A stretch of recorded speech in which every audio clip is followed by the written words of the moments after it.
Welcome to the Generous Business Owner Podcast, where business owners gain inspiration and encouragement to live a legacy, not just leave one.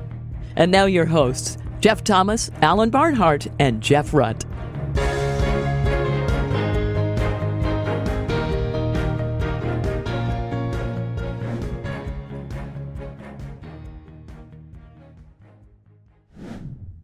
Welcome, everybody, to this week's Generous Business Owner Podcast. My name is Jeff Thomas, and we've got Jeff Rutt with us today. Say hello to the people, Jeff. Hello to the people. And we have a very special guest, Michele Dudley, with us. Michele is involved in all kinds of things, but we always do a quick intro, and the quick intro is she's the founder of Restoration Residences in Charlotte, North Carolina, but the story goes way beyond that. Welcome to the program, Michele. Thank you. So grateful to be here with you guys, the two Jeffs. All right. Other Jeff, kick us off. Yeah, Michele, thank you for joining us today. Take us back to the early years. What was it like growing up in Michele's household, spiritual journey towards philanthropy and entrepreneurship? Yeah, I grew up in the Boston, outside of Boston, Massachusetts, in a home. We went to church, but I never really understood what it meant to have a personal relationship with God growing up. And so it felt like it was the right thing to do. It was kind of social church. And when I grew up in a family that was pretty focused on money. My dad was a tax accountant, very focused on saving taxes, helping other people save taxes, give less to the government, that sort of thing. So he started his own tax business when I was in junior high. And so, he definitely was an entrepreneurial people person. And so anyway, I went off to college and came to know the Lord my freshman year through Cru, and super grateful for that. Totally changed my life. I mean, in terms of just understanding more purpose, I just feel like my life before then was kind of aimless. And so there's just so much redemption, and so super grateful for that. Anyway, yeah. So I don't know if you want more details, but that's. Yeah. So take us to the next season. What did that next season? We love Cru. We've heard a lot of Cru stories. That's amazing. Pointing your life towards Jesus and purpose. Yeah. What did that next season look like? Yeah. So I got I went to the University of Southern California in LA. So I went pretty far from home. A long way from Boston. Yeah. Yes, all the way from Boston. It was a culture shock in many ways, but and I became a Christian my freshman year and became really involved in the leadership of Cru there, and was an accounting major. I followed my dad's footsteps and ended up working for KPMG in Los Angeles for a couple of years. And I actually transferred. I felt led to leave Southern California and come back to the East Coast, and had some friends in Charlotte, came and visited, liked it. So I basically picked up and transferred to KPMG in Charlotte, worked there for another year, but I met my husband a week later at church. Okay. And we were married a year and a half later, and the rest is history. I've been in Charlotte now 30 years. And but after being with KPMG, I went to work with Bank of America. And while I was with Bank of America, my husband started his own marketing business, originally around website development in the late 90s. And it kind of has become a digital marketing and branding agency over the years. And so once we had 4 kids very quickly over 4 years. And so during the kids' young years, I worked part-time with Eric as he likes to say, gave myself my own title, the controller of his company. And so That's awesome. And so the timing was God's timing is, so good, right? When we had 4 kids in 4 years. So including, there's a set of twins in there. So, and the last one was finally in elementary school. The Lord started leading me. Our family had started a foundation primarily to save taxes in the late 90s. And it was super small. I think that we didn't even know that donor advised funds existed, but if they did, that's probably what it would have been. And in 2007, right before the market crashed, we had a little extra money to give that year. And I went to my church and was like, gosh, we really love to do stuff that's international. We have a little extra money to give, and got connected to a project in Rwanda that we gave to.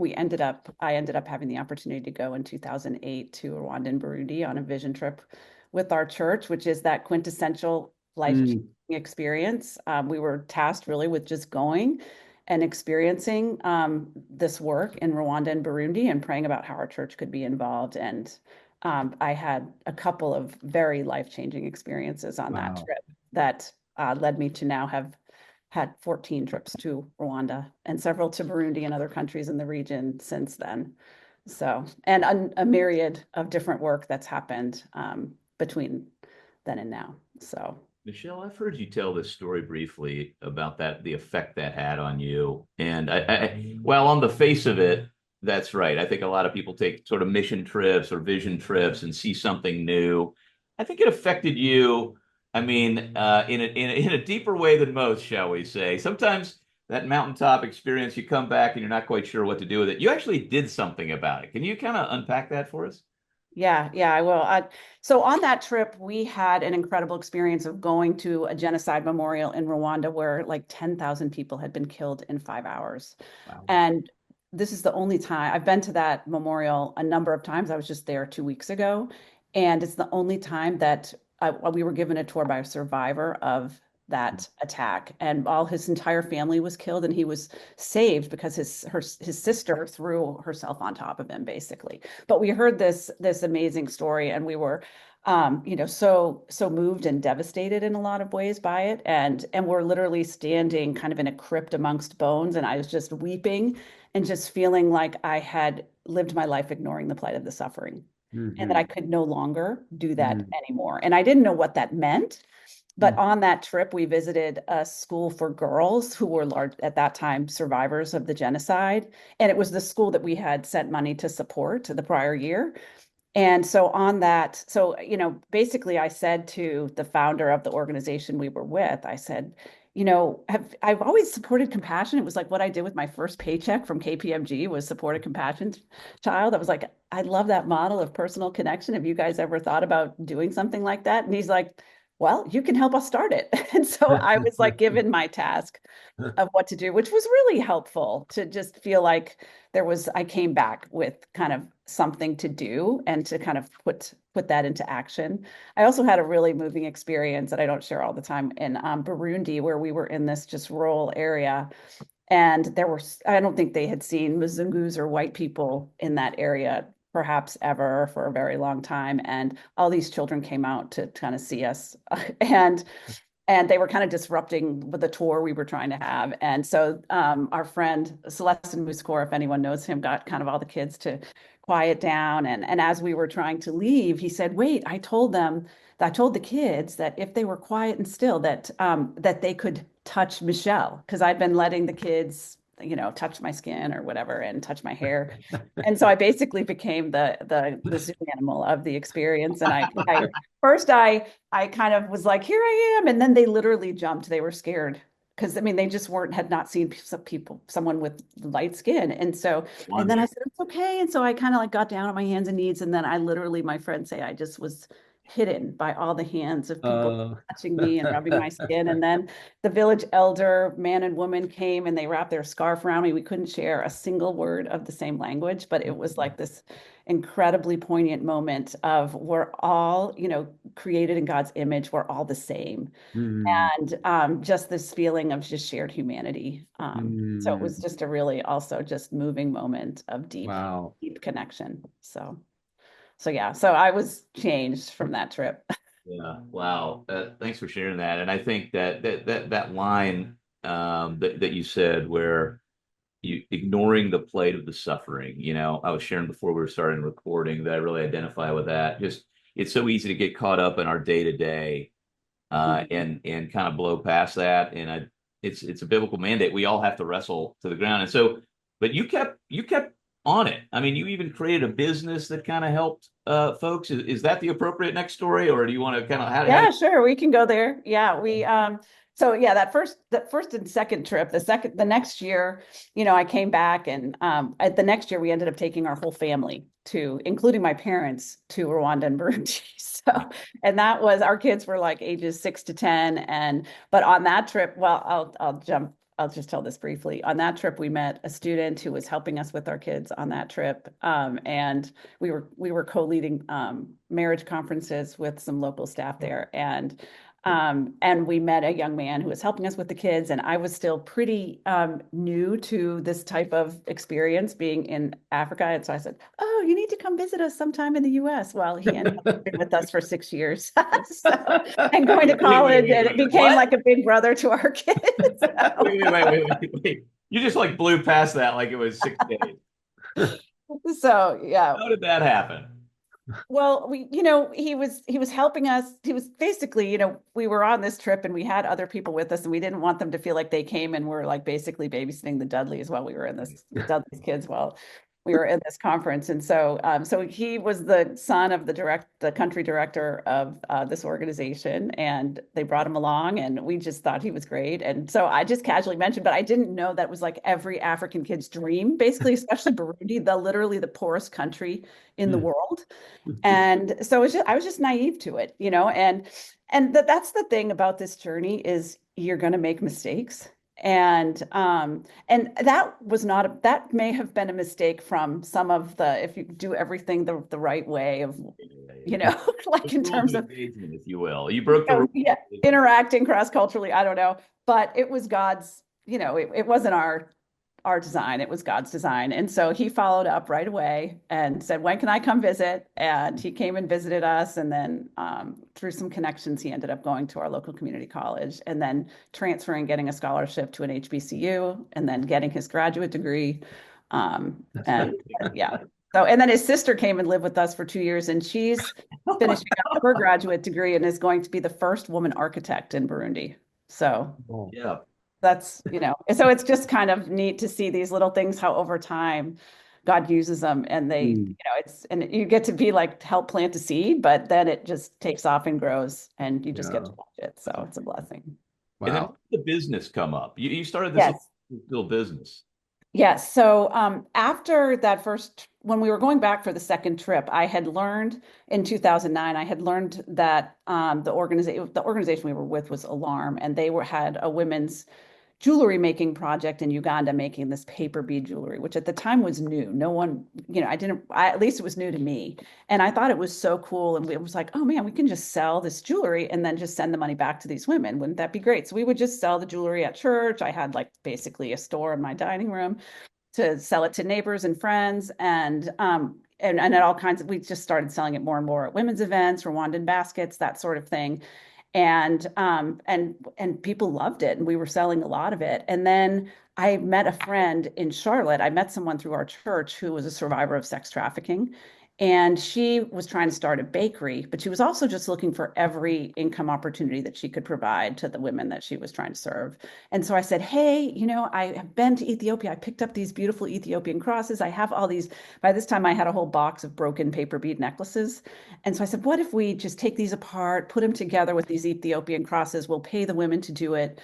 And she's like, "Let's do it." So we got together. It was just originally like, every once in a while on an evening for a couple hours. And we just found that there was magic that happened around the table. We would just hear what was going on in their lives. We'd pray for them. They would share what some of their needs were. And I would say, "Oh, I know an organization that could help you," or "I know someone who I could connect you to here." And just that element of social capital, and just the encouragement of feeling like someone was listening, and, just enlarging their circle really in a lot of ways.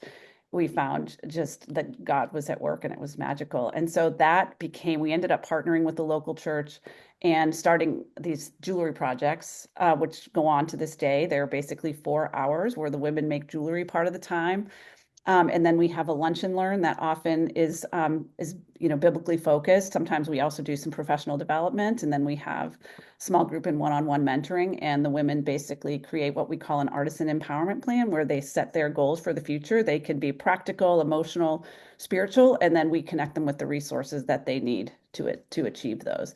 And all the women that are in the program now we serve women coming out of trafficking, addiction, incarceration, domestic abuse, as well as refugees and immigrants. And it's really like other organizations, the women oftentimes are living in, they're going through substance abuse, or, refugees and immigrants are living at home with their families, oftentimes in their ethnic communities.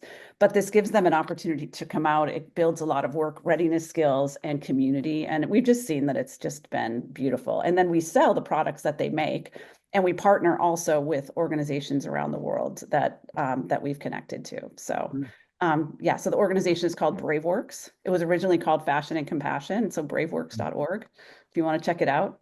Cool. Put that in the notes. Yeah, we'll put that in Yes. the notes. Okay, and then how does that lead us up to what you're doing current day with restoration residences? How does that play into this sort of calling that's developing here? Yeah, I'm more of a starter. And so I was so exciting and fun in the beginning, and then as it became more operational, it became not as joyful for me. Yeah. And so the last couple of years, I was just really praying. I wasn't really sure what to do. And then finally, in the end of 2018, I just prayed. I said, Lord, I think 2019 is the year. Would you give me the opportunity to step away and do some other things? I have a lot of interests, you might be able to tell. Yeah. And so, You can. so I was looking at that was part of what was frustrating me as well, is like feeling like all I had time for was this organization and my family and really nothing else. And so, well, those two things are awesome and wonderful. I had some other things I was interested in learning about. And so right around the time that I stepped down, one of the last events that I did, we did a lot of special events, was with Steve Smith, the former Carolina Panther. And he was talking about an initiative that he was doing in Charlotte where he was buying homes and gentrifying communities, fixing them up, and then partnering with a local agency helping that was transitioning families from homelessness. And I was like, oh my gosh, like that's amazing. That's a way of uh, investing where you're actually making a difference. And of course, I knew with affordable housing, the access to housing is such a critical issue in pretty much every major city. And I knew from my experience trying to help women find housing that it was incredibly challenging. And so I thought, gosh, well, if I ever have the money to do something like that, I would love to. And a few years later, my mother basically gave me a distribution, and I talked with my husband. We prayed about it, and we decided to use that money to buy some units and basically do the same thing in Charlotte. So we have 13 units, and the Lord provided an amazing um, property manager to work with me who really does the heavy lifting. And we partner with a number of nonprofits in Charlotte and have mostly single moms with kids living in the units. And we get paid. I mean, they mostly are, all these organizations have partnerships with different either donors or the government where they, get subsidies, and but they're under market rents and all considered affordable. And then they're getting the core services from these organizations, but they never have enough spaces to put the families in. So they're great. If you looked at all of this, okay, we got the international story, we've got the domestic story, the domestic tied with the international, now the domestic. Is there a string that you can, you know what I mean? A consistent string? Is it women, dealing with poverty? What is the underlying, how do you define kind of the underlying cause, if you will, that you're Yes. most Well, another organization I'm involved with is called Women Doing Well. And Women Doing Well is focused on purpose, helping women find their purpose, passion, and plan based on some research done around women and generosity about a dozen years ago. And they have this wonderful exercise where you identify your two-word purpose statement. And my two-word purpose statement is empowering transformation. And when you look at all the things that I'm involved in, even the work that I'm doing with Women Doing Well, it comes down to that empowering transformation. And it does have a bent toward justice, toward women, toward people who don't have as much access. So those are really the things that I'm passionate about. And so yeah, that was what I would kind of consider the through line, if that makes sense. And then you've also got this kind of tie with an investment, and I think there is definitely, thanks to Henry Kasner and Faith-Driven Investor and some of the things they're doing, I think they're doing a great job kind of promoting this. And I saw that you had done some educational certificate at Oxford about that. You mind just sharing a little about that? Yeah, absolutely. So when my first impact investment was that real estate investment, like that I consider really an impact investment. Yeah. Because honestly, at the time, it crossed my mind. I'm like, I know people do some kind of angel investing where they invest in companies, but even though I have a financial background, being a CPA doesn't mean you have any idea how to you can understand a balance sheet and an income statement, but that doesn't mean that you know how to invest in a good company. So I felt very ill-equipped to be able to do that, but I became more interested. And so I just started Googling around and found this class at Oxford, and it happened to coincide with the week when my husband was going to be traveling. And so I was like, this is from God. I need to do this. And because it always is great to if we can coordinate when we're both not going to be home. So I went and took their impact investing class, and it was incredible. I mean, it was a very big picture. It didn't give me the practical, here's what you do skills, but it gave me a big picture of what impact investing looks like on a global scale. I mean, there were people there from BlackRock to nonprofits, and it was 46 people from 26 countries. And so it was incredibly global. And then just doing it in Oxford, which is completely magical, was really an incredible experience. So how has that motivated you? Do you want to do more of because I think what's becoming obvious is there are for-profit businesses that can solve some of the world's greatest problems, as Casey and his friends would say. But there's also nonprofits. So, you can invest in nonprofits, Hope, and other things. I know that, but then also for-profit, just like your housing. So how do you think about the balance of your own portfolio, shall we say, of the nonprofit and the for-profit side? Yeah, I think it's a both and.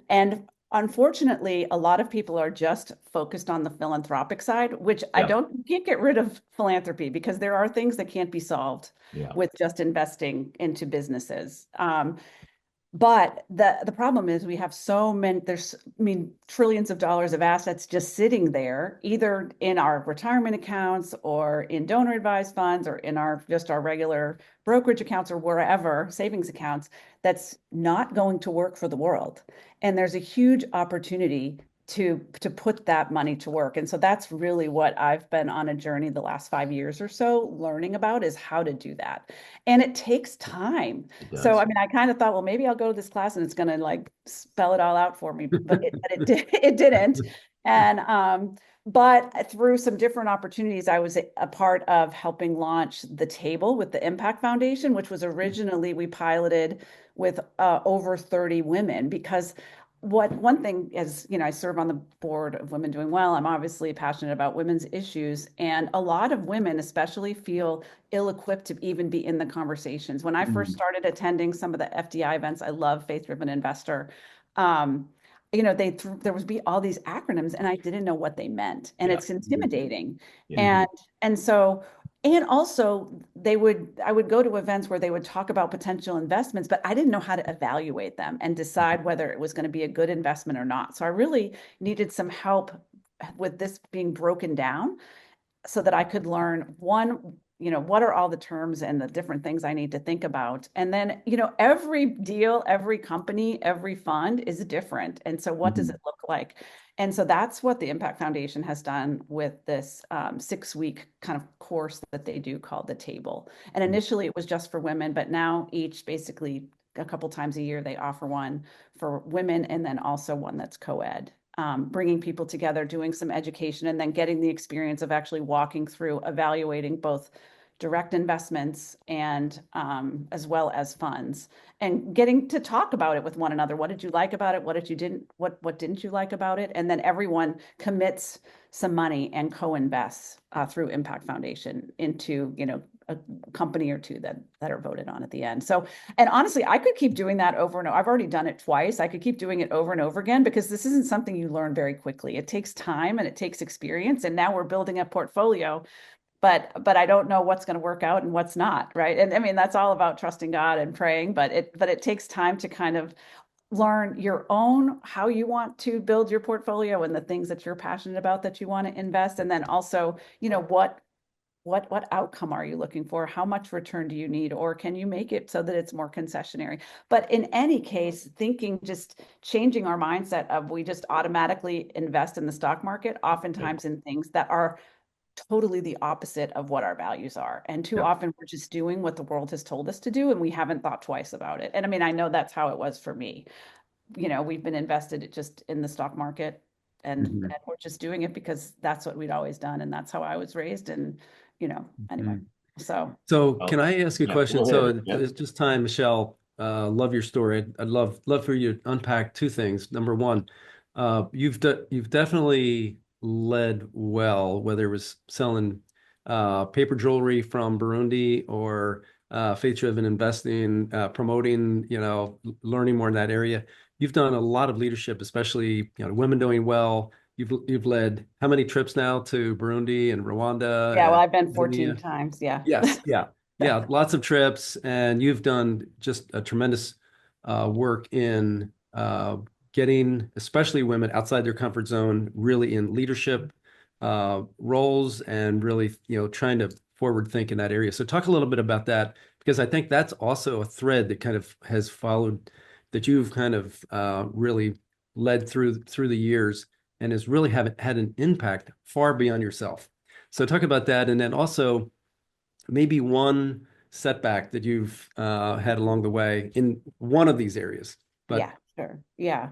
Yeah, I'm one of my strengths, if you do the strength finders, is learner. I mean, I love to learn and love to learn new things. And then I'm also a bit financially minded, probably because of my former CPA and growing up in a family that was where money was important. And so whenever I get the opportunity to learn something new, whether it's about a country or, an injustice, I mean, I definitely go through phases where I kind of like deep dive on certain things. I want to educate everyone I know about it. And so I'm kind of known as an inviter. I invite people Mhm. who, whether it's, in a Women Doing Well pathway or an event in town or a nonprofit a ministry that I'm passionate about, I really want to kind of expand people's horizon, because my horizon has been expanded, and so I feel like everyone else should know this too. Yeah. And and I'm a connector. I mean, I love making connections for people and organizations, and so that's kind of a through line. It's a little bit like I'm fumbling my way through this, learning this. I didn't know this. Now I feel like now that I know it, I want other people to know it. Yeah. Yeah, I'd love for you to unpack that just a little bit more. But yeah, your two words were empowering transformation, Mhm. and I just feel like that fits so well in really inviting others in and then expanding their horizons. Yeah, unpack that a little bit. What's that been like for you, and what's that been like for you to watch some other women have their horizons, just widened?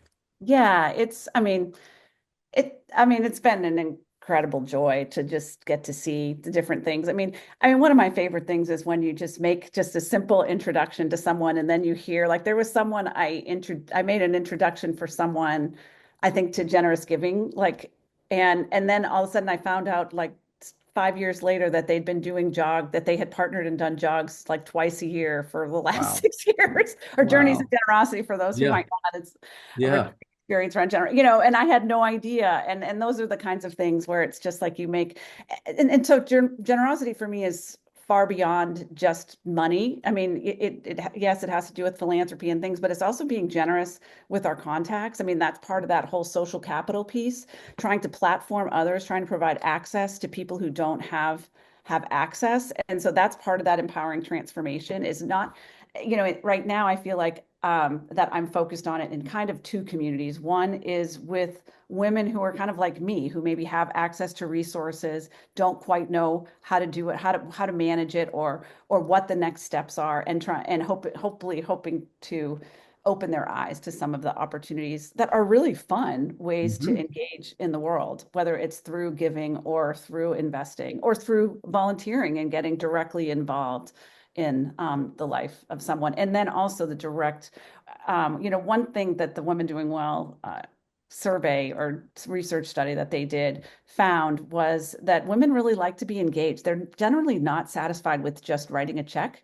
They want to be engaged. And I mean, so that's definitely me as well, because I really want to be engaged with the organizations that I'm serving. And if I can get to know the people that are benefiting, that's even better. So, I mean, obviously we all have limited capacity and need to pray about what that looks like. And I haven't done it all well. I mean, getting to your next point about what are some struggles. I mean, I think that leading Fashion and Compassion, or Brave Works, was an incredible experience. But I also didn't, in the beginning, in a way, we were so just taking the next step, and I never intended to start an organization. And so in the beginning, we were literally selling the products and giving all of the money away. So in the first 3 years, we gave away like $500,000 from what we sold. I mean, it was like it Wow. was unreal. But the problem was, then the market slowed down. Mm. And then we started doing programs in Charlotte that were much more, that cost more money we had to hire staff, and we had overhead. and the market slowed down. And so then I didn't have all the forward thinking to really be able to predict and think strategically that if this is going to be a long-term thing, maybe I shouldn't give all the money away. And so, so those were, and so then also around the time that I left, there were more challenges of, it became harder in general. Like it was so easy in the beginning because the sales were so easy, everything was so easy. And then toward the end, it became harder operationally because it wasn't as much fun for me. But then also we were facing more challenges, having to raise money, whereas before we were giving money away. So those are definitely challenges. And then also with restoration residences, it's been a journey of kind of figuring out how to find the right tenants. We want to help these women, and we have some incredible stories of women moving in and like a little girl sitting on the toilet in the bathroom, basically saying that, that she couldn't believe that she can finally have a bathroom to herself after being in a shelter. So, yeah. So just things like that. But then we've also had, a handful of people who have really not taken care of our space, and it's been very expensive to upfit the space after. So we're iterating, trying to figure out with my property manager how to balance being able to serve people, but then also trying to identify the ones who are really ready for the experience. So we will definitely put the links to both those organizations in the show notes, and womendoingwell.com .org and restorationresidence.com. Mm-hmm. Very cool. Yes, and we might need to pause for a second because my computer, I thought it was plugged in, but it's it says it's going to go dead. So hold on, let me just make sure the connection is somehow off. Yeah, take your time. We'll hit pause on the edit. Yeah. Back to you, Jeff. Plug I think it's okay now. The plug just was falling out. So yeah. No and problem. I didn't realize that. So, but it's all set now. Okay. Sorry about that. No problem. I was like, I better do this before. Yeah. Get in trouble. Yeah. So one of the things I find amazing, to the point you've already gotten to, is I think our society puts a lot of pressure on women, to help out maybe with the income of the household, but also 4 kids is a lot. And so how did you think about balancing your time?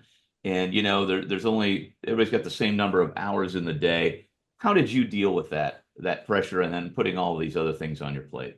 Yeah, it's certainly challenging. I mean, women always are spinning a lot of plates. And and I hear that from all of my women friends, regardless of what age and stage they're at, a lot of the family responsibilities, whether it's aging parents or kids, falls to them, in addition to just all the other regular responsibilities. And so for me, when I was running Fashion and Compassion Brave Works, I really tried to integrate my kids as much as I could.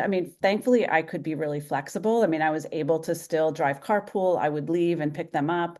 I took them all on multiple trips with me to visit different artisan groups around the world. So they've all been to Africa 2 or 3 times at least. They've been to South America with me, Mexico. So I'm really trying to expose them to the world. Plus, we had a student that's now their big brother and big sister, Wow. live with us, and that was super transformative for them when you bring someone from another culture into your home.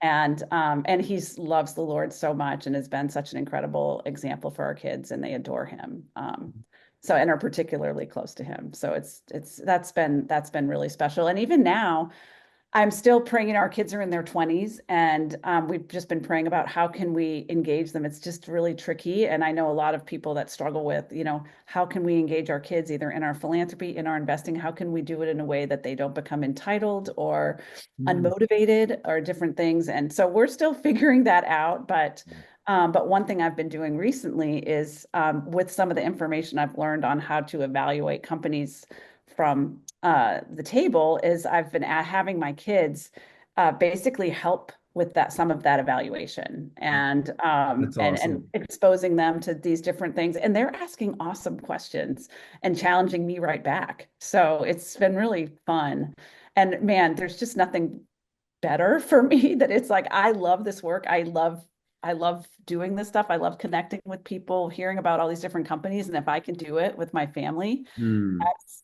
just like the cream on top of the Yeah, cake. brings it all together. The icing Yeah, on for the cake. sure. Yeah, sorry, one more question or one more thought I wanted to help you or allow you to unpack is you talked about integrating kids. Talk to the family or the parents who have younger kids. What would you say to them about taking them to Africa or Mexico or other parts of the world? And Yeah, what was your experience like? when we took our kids the first time, I remember talking to the country director of Alarm in Burundi and saying, "Do people bring their kids on these trips? Like, can I bring them?" He's like, "We have lots of kids here. We have millions of kids here. Yes, you can bring them." And and I mean, the kids, like the stuff that bothers adults about this travel doesn't bother kids. I mean, the thing I was the most worried about was actually the flight over. I was like, are they gonna sleep at all? Are they just gonna watch movies on but once we got there, I mean, they just had so much fun. And to them, all kids, they just get to interact with so many different kids and have all these different experiences. So yeah, I would recommend anyone take their kids, really any age, to these places. I mean, to travel and see the world. And so, yeah. So, and then younger kids also, as far as one thing, we had a conversation in the last couple of years with some of our kids about just their experience. Somehow my daughter had participated in something that had asked her about what was an early money experience. And one thing she mentioned is we had one of those, I think they were from, maybe they were from Larry Burkett or maybe his ministry. It was like the Yeah. giving bank, and it was like church Yes. saving and then giving. And they Hmm. remember that when we would give them their allowance, they would just put it in. So sometimes these little things that you do Hmm. around the house that seem like I had totally forgotten that we even did that, but that was something that was a significant memory for her and something she thinks about in terms of how she manages her money now as an adult. So I was grateful for that simple thing. I think especially as this faith-driven investing thing takes off, it is a new way of thinking, and it does take research. And I think the S curve is real for those listening who haven't really heard much about this, but it's not that well developed. It's not as well developed as the other No, capital markets, shall we say? right. Okay, and we live in that every world day investing for people and for families, but one thing that I think is also interesting is getting on the same page. It's hard enough to get on the same page as a spouse around investing in the S&P 500 and how much Right. risk to take. It's another thing to get on the same page about we're going to buy 13 rent houses and put low income. And I know you've got an accounting background, so sometimes the finance person, the family maybe just kind of takes it and runs with it. But you got to have some unity around that. How do you and your husband deal with that? Yeah, it's a great question. Yeah, when I had the idea to do this with these resources, my husband, we went out to dinner and I shared with him, and by now he's used to me having ideas about Actually, different. could you just show him a picture of the 13 you've already bought and see Oh, what yeah. it's like to afterward? And so I just and I sometimes I say, okay, I have an idea, but I'm not necessarily going to act on it yet, so don't freak out, like because Right, I right, got to act right, on right. everything. So I sat, and he basically, we just, our conversation, he said basically he would support me. He loves the idea, but he did not have the capacity to Right. be involved. And so that was actually great because I just said, well, I don't want to manage Right. all these tenants. Like it's just not, it wouldn't be the best situation anyway with working with Right. these nonprofits. And so I said, well, I'm going to hire a property manager. So we were able to kind of negotiate it. The other thing that's been very helpful, because I've been more in these spaces than my husband has had the opportunity to, but I was able to convince him to do the Praxis Capital Fellowship Mhm. with me, which is a program for people who are involved in philanthropy. I mean, family. A lot of it is families or investors who want to learn more about how to be more purposefully generous, both in terms of investing and philanthropy. And Praxis, for those of you who may or may not be familiar with it, they have an incredible just thought leadership around redemptive entrepreneurship in terms of nonprofits and for-profits, investing, philanthropy, all kinds of just really wonderful resources. And so we went through that program together, and it really helped lay the foundation for being able to grow together and doing this work together, of having now a shared language. I was going to say the shared vocabulary, so that when you're throwing Really out these important. terms, and I mean, he's still running the company, right? He's still running the company, and so he doesn't have the time to be in. He would like to be more engaged, Yeah. but he doesn't have the time right now. But it also helped us set a plan for the future, that when he has the opportunity to step away from his company, Yeah. that he knows what he wants to do. He's super Right. about mentoring. He's excited about being able to invest directly in companies and being able to potentially mentor the leaders. And he's been involved with an organization called Entrepreneurs Organization. It's not a faith-based organization, but he's gotten so many tools and so much support from that community over the years that he has a lot of resources to offer, and very different than the ones I have, but very complementary. So it really helped us kind of get excited about the future, being able to work more closely together on these things. Well, I love it that you've worked hard to bridge that gap.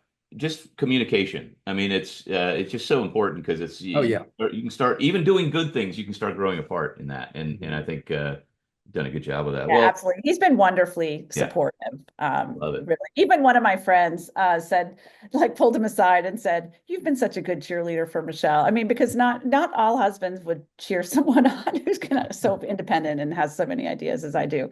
But he's been, and I'm really grateful for that. So, Yeah, that's awesome. yeah. Well, as we kind of get to the end, Michele, as you know, we always ask, just kind of, because it's such a big, cool story, and we're trying to give folks maybe just a little handhold, that are driving in the car, and they're like, I don't know if I have time to go to Africa anytime soon, but I'd love to move a step in this direction, to be thinking maybe about how to help the downtrodden, take a step in that direction. Maybe a woman who's feeling like, maybe I should step up and do more. What's just some practical tip that you might have for a woman behind you on this journey? Yeah, I think a wonderful first step specifically for a woman is to get connected to the Women Doing Well pathway. It's a 12-week experience, and it's really focused on identifying your purpose, figuring out what you're passionate about, and then making just the very first steps of a plan.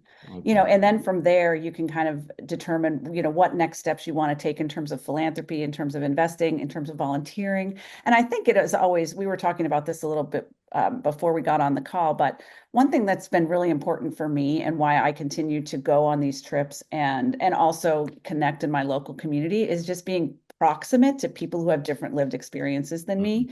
Because sometimes when you get in these communities, you're around, it's like a bubble of all people who are in the same Yes. resources. It can kind of warp your perspective of the world.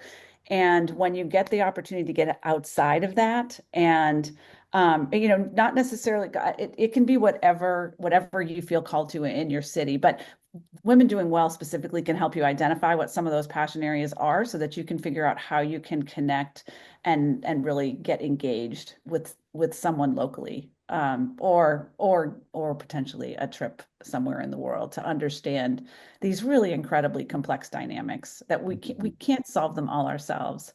But there was a saying that I heard just the other day. I don't know if I'm going to be able to remember it, but instead of, like, just, you always hear that kind of cliche, being the hands and feet in Jesus, but it was more, I loved this. It was being the embodiment of God's attributes in the world. Like, how can we be the embodiment of God's attributes in the world, to a world that's broken? And to me, that includes everyone, where they know Christ or not. Everyone is the embodiment of God's attributes. And then can we recognize that in other people? It kind of reminds me of that picture, the same thing, maybe not the perfect wording, but the picture of, God, why do you have all these problems in the world? He's like, that's why I put you there, Right. and I gave you the skills you have. And so, Michele, I just think it's you're a great example of using the gifts and talents God's given you to try to be a blessing to the world and to others around you, all that come in contact. I know, remember that interaction in a good way. So we just thank you for the ministry you're doing, and thanks for sharing your story today on the podcast. Oh, Thank you. absolutely. It's been a joy to be here. Thank All right. you for empowering transformation, Michele. Exactly. Thanks. And, Jeff, thanks also for being here. And thank you, everybody, for listening to this week's Generous Business Owner Podcast. Share it with a friend, subscribe, and we'll see you next week.